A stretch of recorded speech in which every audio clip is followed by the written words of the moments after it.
Oh, hello, good afternoon. Good afternoon. Oh, my name is Daniel. People call me Mr. Green. I'm here all about plants and its environment. So here is my guest. I would like you to tell people your name, sir. Yeah, my name is Babala Taiwo David. Mr. Babalala Taiwo David, please, in few minutes, can you tell us what you do and your qualifications, sir? Okay, well, presently I'm a student of the University of Ibadan. I finished my national diploma in Federal College of Forestry, Ibadan, Jericho to be precise. Presently I'm a forestry student in the University of Ibadan, 300, 300 level student. Yeah, 300 level student. And I think that's all for now. And okay, also I'm into investment proposal writing. I've been writing some investment for some companies and for others. All right, thank you, Mr. Taiwo. Okay, in few minutes, can you tell us about forestry? I thought you made mention of forestry. Yes, sir. Well, we were talking about forestry. Forestry is just the study of forest, basically.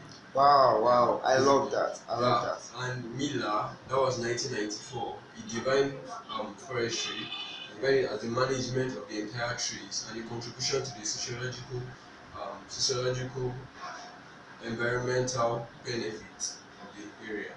Wow, thank you. So, what is forest, if I may ask? Well, we are saying forest. Forest is just the entire woodland. Let me say the entire woodland in an area, the entire woodland, the vegetations, the florals, the faunas, the wildlife, the animals, the living organisms in a particular area. That's what forest is all about. Okay, before we go here today, can you tell people impacts of forestry in our environment? Well, okay, we can say it improves air quality.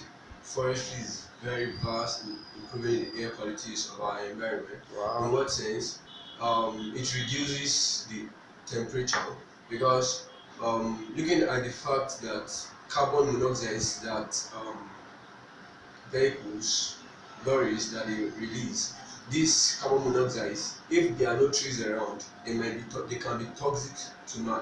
But because of the presence of trees, they take in the carbon monoxides, they take in into air as cellulose, and this is being converted to cellulose. Sorry, and all the leaves, the branches, they make use of it, and it then releases back oxygen for mankind.